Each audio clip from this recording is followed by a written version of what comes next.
Breaking news చూస్తున్నాం. కవితకి మరొకసారి చుక్కెదురైందనే చెప్పుకోవచ్చు. సుప్రీంకోర్టులో కవిత బెయిల్ పిటిషన్ పైన జరిగినటువంటి విచారణలో సుప్రీంకోర్టు ధర్మాసనం మరొకసారి వాయిదాను వేసినటువంటి సందర్భాన్ని మనం చూస్తూ ఉన్నాం.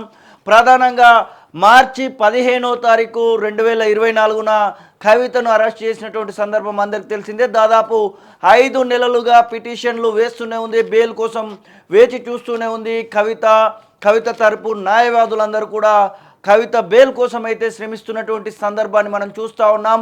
ఇదే సందర్భంలో ఈరోజు ఖచ్చితంగా బెయిల్ వస్తుందని చెప్పేసి అందరు కూడా అనుకున్నారు. కానీ బెయిల్ పిటిషన్ పైన ఇప్పటికీ ఈడీ కౌంటర్ దాఖలు చేయకపోవడంతో సుప్రీంకోర్టు ధర్మాసనం ఈ యొక్క బెయిల్ పిటిషన్ని వాయిదా వేస్తూ ఈరోజు మళ్ళీ వాయిదాను అయితే పొడిగించినటువంటి సందర్భాన్ని చూస్తూ ఉన్నాం.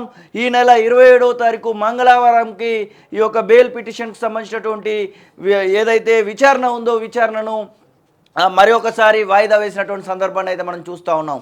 పూర్తి స్థాయిలో అసలు సుప్రీంకోర్టులో ఏం జరిగింది, ఈరోజు విషయం ఏంటనేది కవిత తరపున వాదించినటువంటి న్యాయవాది ఏం చెప్తున్నారు ఒకసారి చూద్దాం.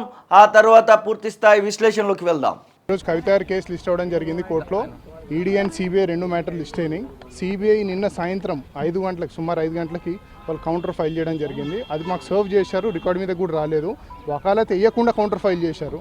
ఇది ప్రొసీజర్కి విరుద్ధం. అయినా కూడా దాన్ని యాక్సెప్ట్ చేయడం జరిగింది. మేము కూడా దాన్ని యాక్సెప్ట్ చేసి ఆర్గ్యుమెంట్ చేద్దామని అన్నప్పుడు ఈడీ వాళ్ళ కౌన్సిల్ ఏఎస్జీ రాజు గారు వచ్చారు. ఆయన వచ్చి టైం అడగడం జరిగింది. వాళ్ళు వచ్చి టైం అడిగినప్పుడు counter is about to file, pipe లైన్లో ఉంది అన్నప్పుడు జడ్జి గారు కూడా సీరియస్ అయ్యారు. ఈ కౌంటర్ ఫైల్ చేసే పద్ధతి ఏంటి, ఇంత డిలే ఎందుకు అవుతుంది. ట్యూస్డే రోజు నోటీస్ ఇష్యూ అయింది. ట్యూస్డే రోజు 3 టైప్స్ ఆఫ్ నోటీస్ సర్వ్ చేయడం జరిగింది. ఇన్వెస్టిగేషన్ ఆఫీసర్కి, స్టాండింగ్ కౌన్సిల్కి, సెంట్రల్ ఏజెన్సీ డిపార్ట్మెంట్ అని ఉంటుంది సుప్రీంకోర్టు కాంపౌండ్లో, ముగ్గురికి సర్వ్ చేశాము. అయినప్పటికీ వాళ్ళు కౌంటర్ వేయలేదు. సో సిసోడియర్ matter is already covered matter. Kavitha గారికి సేమ్ మ్యాటర్ అప్లికబుల్ అవుతుంది. తన మహిళ, 45 సెక్షన్స్ తనకి స్ట్రింజెంట్ కండిషన్స్ అప్లై కావు. అయినప్పటికీ వాళ్ళు డిలే టాక్టిక్స్ ప్లే చేస్తున్నారు. కావాలని చెప్పి మెరిట్ మీద ఏం లేదు కాబట్టి వాళ్ళు డిలే టాక్టిక్స్ ప్లే చేస్తున్నారు. అండ్ అట్ లాస్ట్ సుప్రీంకోర్టు కూడా 1 వారం వాళ్ళకి ఫైనల్ టైం ఇచ్చింది. గురువారం వరకు కౌంటర్ ఏమన్నది. మా రిప్లై ఫ్రైడే లోపల ఏమన్నారు. మ్యాటర్ ట్యూస్డేకి ఉంది. ట్యూస్డే రోజు మ్యాటర్ తీసుకోవడం జరుగుతుంది. ఆ రోజు మోస్ట్ ప్రాబబ్లీ తనకి న్యాయం జరుగుతుంది. ఆర్గ్యుమెంట్స్ మీరు రిజైండర్ కూడా ఫైల్ చేయాల్సి ఉంటుంది కదా. మేము అన్నాము ఒకవేళ వాళ్ళు ఏమైనా కొత్త పాయింట్లు రేజ్ చేస్తే మేము రిజైండర్ ఫైల్ చేస్తామన్నాము. అది కూడా కోర్టు పరిగణలోకి తీసుకుంది. మంగళవారం కోర్టు ఫైనల్ హియరింగ్ పెట్టింది. ఈ కేసులో మనీష్ సిసోడియా, కేజ్రీవాల్కి ఆల్రెడీ బెయిల్ వచ్చింది సుప్రీంకోర్టులో. సో కవిత గారికి బెయిల్ వచ్చే అవకాశాలు ఎంతవరకు ఉన్నాయి, ఎటువంటి ఆర్గ్యుమెంట్స్ ఇక్కడ వినిపించబోతున్నారు? కేజ్రీవాల్ గారు, సిసోడియా గారు వాళ్ళు ప్రైమ్ అక్యూజ్గా నిరూపించారు. వాళ్ళ పైన వాళ్ళు ప్రైమ్ అక్యూజ్డ్ పాలసీ మేకర్స్. తిను మహిళ, తిను ఎమ్మెల్సీ తెలంగాణలో ఉన్నది. సో దేర్ ఫోర్ వాళ్ళకే బెయిల్ ఇచ్చినప్పుడు అసలైన పాలసీ మేకర్స్కే, ఈవెన్ అకార్డింగ్ టు దెమ్ అసలైన వాళ్ళకే బెయిల్ ఇచ్చినప్పుడు అసలు తన మీద ఏం ఆరోపణ లేదు, తనకి ఎటువంటి సంబంధం లేదు ఈ కేసుతో, తనకు ఖచ్చితంగా బెయిల్ వస్తుంది. మీ క్వశ్చన్లోనే ఆన్సర్ ఉంది. మెరిట్ లేదు కాబట్టి డిలే చేస్తున్నారు వాళ్ళు. Merit they can't argue, that's why they delaying. Case diary already high court, trial కోర్టులో సేమ్ బెయిల్ మ్యాటర్స్ పైన మేము అది కూడా చెప్పాము. హైకోర్టు కౌంటర్ ఉంది, తీసి చదవండి అని. వాళ్ళు అప్పటికీ నిరాకరించారు. They want to delay the case, that's it. కవితకు సంబంధించినటువంటి అడ్వకేట్ తరపున ఉన్నటువంటి వ్యక్తి ఏం మాట్లాడారో చూసాము. పూర్తి స్థాయిలో కావాలనే చేస్తున్నట్టే కనబడతా ఉంది. ఈడీ కావాలనే కవితను ఇంకా ఎక్కువ రోజులు జైల్లో ఉంచే విధంగా చేస్తున్నటువంటి సందర్భాన్ని అయితే అతను వివరించినటువంటి సందర్భాన్ని చూస్తూ ఉన్నాం. ఇక ఈడీ పైన సుప్రీంకోర్టు ధర్మాసనం ఒక రకమైనటువంటి హెచ్చరికలే జారీ చేసిందని చెప్పుకోవచ్చు. ఎందుకు డిలే చేస్తున్నారు, కౌంటర్ దాఖలు చేయడానికి ఎందుకు కౌంటర్ చేయట్లేదు, ఇంకా ఎన్ని రోజులు సమయం తీసుకుంటారు, ఇది లాస్ట్ అండ్ ఫైనల్, ఖచ్చితంగా 27వ తారీఖు రోజు దీనికి సంబంధించినటువంటి పూర్తి విచారణ అనేది జరుగుతుందని చెప్పేసి కూడా సుప్రీంకోర్టు అయితే చెప్పినటువంటి సందర్భాన్ని మనం చూస్తూ ఉన్నాం. ఇక కవితకు సంబంధించినటువంటి న్యాయవాది ముకుల్ రోహిత్కి మాట్లాడుతూ వాళ్ళు కీలకమైనటువంటి వ్యాఖ్యలు అయితే చేయడం జరిగింది. ఢిల్లీ లిక్కర్ కుంభకోణంకు సంబంధించినటువంటి విషయంలో మనీష్ సిసోడియా, అరవింద్ కేజ్రీవాల్ ఇద్దరికి కూడా బెయిల్ మంజూరైంది.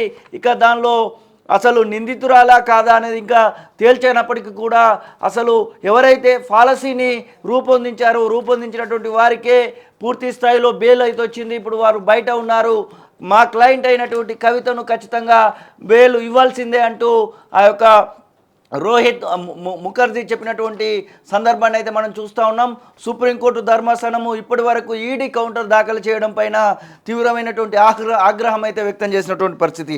ఇక దీనికి సంబంధించినటువంటి విషయంలో అది ఖచ్చితంగా ఈడీ ఒకవేళ కౌంటర్ దాఖలు చేసినట్టు ఏది ఉంటే ఈ నెల 27వ తారీఖు మంగళవారం రోజున బెయిల్ మంజూరు అవ్వడానికి ఎక్కువగా అవకాశాలు అయితే కనబడతా ఉన్నాయి.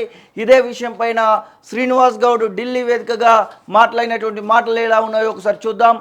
రాష్ట్ర ప్రజలకే కాదు, ఈ దేశ ప్రజలకు కూడా ఈ కేసు విషయంలో క్లియర్గా అర్థమవుతూ ఉంది. అసలు సూత్రధారులకు బెయిల్ ఇచ్చి A2 A3 వాళ్ళకి బెయిల్ ఇచ్చి 13 ఉన్న వాళ్ళకు బెయిల్ ఇవ్వకుండా, బెయిల్ గ్రాంట్ కాకుండా కౌంటర్ దాఖలు చేయకుండా జాప్యం చేస్తున్నారు. అంటే డిలే చేస్తున్నారంటే ఆ ఎందుకు డిలే చేస్తున్నారు కూడా ఈజీగా గమనించగలుగుతారు. కోర్టులో ఉన్న వ్యవహారం కనుక మీకు చెప్పలేము. ఖచ్చితంగా న్యాయ వ్యవస్థ పైన మాకు నమ్మకం ఉంది. అప్పుడన్నా ప్రజలకు తెలుస్తుంది, అరే అసలు ఏం జరిగినాయి. పాలసీ తయారు చేసిన వాళ్ళు ఢిల్లీ గవర్నమెంట్ పాలసీ తయారు చేసిన గవర్నమెంటు ఆ పాలసీ ప్రకారం ఫాలో అయ్యింది. పాలసీ మేకర్స్నేమో వదిలిపెట్టేసిండ్రు, తయారు చేసిన వాళ్ళు వదిలిపెట్టిండ్రు. అసలు సూత్రధారులు అని చెప్పి కూడా ఇద్దరు కూడా చెప్పడం జరిగింది. ఈడీ కానీ మిగతా డిపార్ట్మెంట్ రెండు కూడా, సిబిఐ కానీ. అసలు సూత్రధారులు అని చెప్పిన తర్వాత వాళ్ళకి బెయిల్ ఇచ్చి ఈబే కౌంటర్ చేయకుండా డిలే చేయడం ఒక మహిళను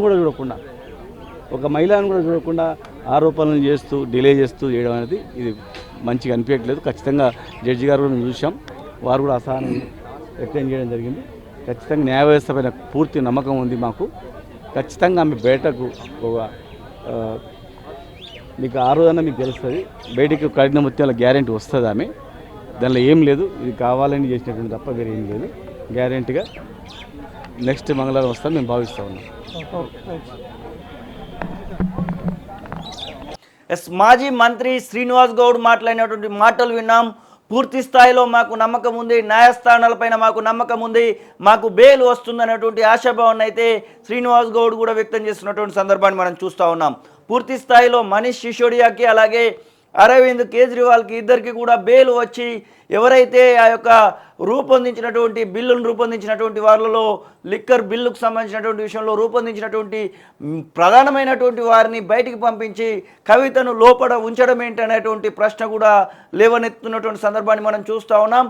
ఖచ్చితంగా రీజైండర్ పిటిషన్ని 23వ తారీఖు లోపల వేయాలని కవిత తరపు న్యాయవాదులకు సుప్రీంకోర్టు ధర్మాసనం అయితే చెప్పినటువంటి సందర్భాన్ని చూస్తూ ఉన్నాం. దాంతోపాటుగా ఈడీ ఖచ్చితంగా 27వ తారీఖు లోపల దీనికి సంబంధించినటువంటి కౌంటర్ పిటిషన్ ఇవ్వాల్సిందే అంటూ ఇప్పటికే హెచ్చరించినటువంటి సందర్భాన్ని చూస్తూ ఉన్నాం.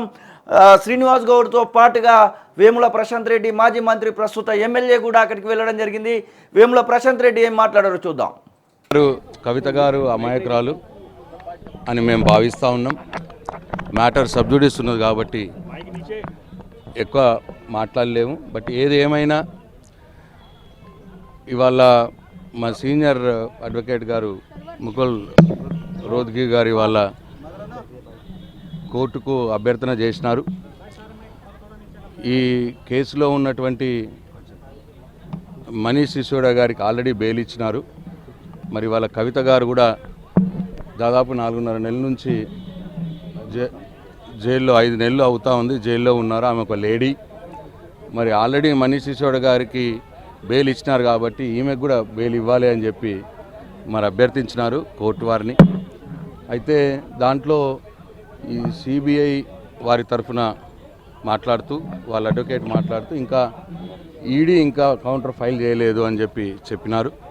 అయితే దానికి మరి కోర్టు వారు అసహనం వ్యక్తం చేశారు. ఈ ఇంకా కౌంటర్ ఫైల్ చేయకపోవడం ఏంటి అని చెప్పి అసహనం వ్యక్తం చేసినారు. తొందరగా అంటే రేపు థర్స్డే లోపల కౌంటర్ ఫైల్ చేయండి. ఫ్రైడే నాడు వీళ్ళ రిజైండర్ ఉంటుంది. తర్వాత ఇమీడియట్గా వచ్చే మంగళవారమే మళ్ళీ హియరింగ్కి పెట్టినారు. అంటే తొందరగా చేయండి అని వారు సిబిఐని ఈడీని కూడా వారు ఆదేశించడం జరిగింది. లేట్ చేస్తున్నారు అన్న అసహనం కూడా వ్యక్తం చేసినారు. కాబట్టి నెక్స్ట్ వీక్ మంగళవారం నాడు హియరింగ్ ఉంటుంది. ఈ వీక్ థర్స్డే లోపలనే వాళ్ళు కౌంటర్ దాఖలు చేయమని ఆదేశం ఇచ్చినారు ఈడీ వారికి. కాబట్టి మాకు పూర్తి నమ్మకం ఉన్నది న్యాయ వ్యవస్థ మీద. కవిత గారు కడిగిన ముత్యంలా బయటకు వస్తారని నమ్మకం ఉంది. బెయిల్ కూడా వచ్చే మరి మంగళవారం మేము ఆశాభావంతో ఉన్నాము. మరి అందరికి కూడా సమాజానికి ప్రపంచానికి అర్థమవుతూ ఉన్నది ఎట్లా జరుగుతున్నది. ఇది కావలసుకొని మరి ఆమెని ఇబ్బంది పెట్టినట్టు ఇవాళ సమాజం అంతా కూడా భావిస్తూ ఉన్నది. సేమ్ కేసులో మనీష్ సిసోడియా గారికి బెయిల్ ఇచ్చి ఆయన అక్యూజ్ 2 ఏదో ఉన్నాడు, ఈమె అక్యూజ్ 12 13 ఉంది. మరి అక్యూజ్ 2కి బెయిల్ ఇచ్చినారు, అక్యూజ్ 13 ఇంకా బెయిల్ ఇవ్వలేదు. వాళ్ళు కౌంటరే ఫైల్ చేయట్లేదు, కావలసుకొని కౌంటర్ ఫైల్ చేయట్లేదు అన్న ఒక భావన కలుగుతూ ఉన్నది. చివరికి మరి న్యాయస్థానం వారిని ఆదేశించింది, థర్స్డే లోపల కౌంటర్ ఫైల్ చేయండి, నెక్స్ట్ ట్యూస్డే నాడు హియరింగ్కు పెట్టినారు. ఆ రోజు తీర్పు వెలువరిస్తామని చెప్తున్నారు. కావాలనే కౌంటర్ ఆలస్యం చేస్తున్నారా? ఎందుకంటే case dairy already trial court హైకోర్టులో ఉందని చెప్పి కూడా ఈరోజు సుప్రీంకోర్టు న్యాయమూర్తి చెప్పారు. ఎందుకు బెయిల్ మ్యాటర్స్లో ఆలస్యం చేస్తున్నారు? ఎగ్జాక్ట్ మీరు ఎందుకు ఇంత లేట్ చేస్తున్నారు అసహనం వ్యక్తం చేసినారు సుప్రీంకోర్టు న్యాయమూర్తి గారు. మరి దర్యాప్తు సంస్థలు కావాలనే కౌంటర్ ఫైల్ చేయడం లేట్ చేసి బెయిల్ రాకుండా చూసే ప్రయత్నం చేస్తున్నారని ఇవాళ మేము భావిస్తున్నాం, అట్లనే సమాజం భావిస్తున్నాం, కోర్టు వారు కూడా భావించినట్టు కనిపిస్తూ ఉన్నది. ఇది మంచి పద్ధతి కాదు. మరి తొందరగానే వాళ్ళు కౌంటర్ దాఖలు చేయాలి. ఏదేమైనా ఇవాళ కోర్టు వారు ఆర్డర్ ఇచ్చినారు, థర్స్డే నాడే కౌంటర్ దాఖలు చేయమన్నారు. ఈ గురువారమే, వచ్చే మంగళవారము హియరింగ్ పెట్టినారు. ప్రశాంత్ రెడ్డి ఏం మాట్లాడాడో చూసాం. మొత్తానికి తెలంగాణ రాష్ట్రానికి సంబంధించినటువంటి విషయంలో లిక్కర్ కుంభకోణం గురించి ఎట్లాంటి చర్చ జరిగిందో చూసాము. మార్చి 15వ తారీఖు 2024 కవిత అరెస్ట్ నుంచి నేటి వరకు కూడా అటు బీఆర్ఎస్ శ్రేణులు, కవిత అభిమానులు, భారత జాగృతికి సంబంధించినటువంటి నేతలందరూ కూడా కవిత బెయిల్ కోసం ఎదురు చూస్తున్నటువంటి సందర్భాన్ని మనం చూస్తూ వస్తూ ఉన్నాం. ఈరోజు బెయిల్ వస్తుందని ఆశించినప్పటికీ ఈడీ కౌంటర్ దాఖలు చేయకపోవడంతో ఆ బెయిల్కు సంబంధించినటువంటి విచారణను మరొక రోజుకైతే వాయిదా వేసినటువంటి సందర్భం చూస్తూ ఉన్నాం. మంగళవారము ఈ నెల 27వ తారీఖుకి వాయిదా పడ్డటువంటి సందర్భాన్ని మనం చూస్తూ ఉన్నాం. ఖచ్చితంగా 27వ తారీఖు రోజు బెయిల్ వస్తుంది, కవిత బయటకు వస్తుంది అనేటువంటి ఆశాభావాన్ని అటు అడ్వకేట్ అలాగే మాజీ మంత్రులైనటువంటి శ్రీనివాస్ గౌడ్, వేముల ప్రశాంత్ రెడ్డి కూడా చెప్తున్నటువంటి సందర్భాన్ని మనం చూస్తూ ఉన్నాం. గతంలోనే చెప్పడం జరిగింది, దాదాపు 10 కేజీలకు పైగా బరువు తగ్గింది, ఆరోగ్యపరమైనటువంటి సమస్యలు కవితకు వెక్కిరిస్తున్నటువంటి సందర్భాన్ని కూడా అడ్వకేట్సే సుప్రీంకోర్టు వేదికగా చెప్పినటువంటి సందర్భాన్ని మనం చూసాము. అటు తీహార్ జైలు నుంచి ఆసుపత్రి పాలైనటువంటి సందర్భాలు కూడా మనం చూసాము. కవిత తీవ్రమైనటువంటి ఇబ్బందులు పడతా ఉంది, ఒక ఎమ్మెల్సీగా తను ఉండడము, దాంతోపాటుగా కవితకు ఒక స్పెషల్ కేటగిరీ కింద తీసుకోవాల్సినటువంటి అవసరం ఉందంటూ అడ్వకేట్స్ వాదించినటువంటి సందర్భాలను కూడా మనం చూసాము. ఇంకొక వారం రోజుల సమయం అయితే పట్టొచ్చు. ఈరోజు ఆగస్టు 20వ తారీఖు, ఆగస్టు 27వ తారీఖున బెయిల్ వస్తుందన్నటువంటి ఆశాభావంలో ఉన్నారు. నిన్నటికి నిన్న రాఖీ పౌర్ణమి రోజున కవిత సొంత సోదరుడైనటువంటి కేటీ రామారావు చేసినటువంటి ట్వీట్ను కూడా చూసాము. నువ్వు ఈరోజు నా పక్కన లేకున్నప్పటికీ కూడా రాఖీ పండుగకు సంబంధించినటువంటి విషయంలో ఒక ఆవేదన భరితమైనటువంటి ట్వీట్ను కూడా మనం చూసాము. ఏది ఏమైనప్పటికీ ఈ నెల 27వ తారీఖు కవితకు బెయిల్ వస్తుందనేటువంటి ఆశాభావంలో అటు బీఆర్ఎస్ శ్రేణులు, భారత జాగృతి శ్రేణులు, అలాగే కవిత తరపున వాదిస్తున్నటువంటి లాయర్లు అందరూ కూడా ఒక ఆశాభావంతోనే ఉన్నారని చెప్పుకోవచ్చు. అసలైన తొలి వెలుగు. ఫాలో వాట్సాప్ @తొలి వెలుగు official.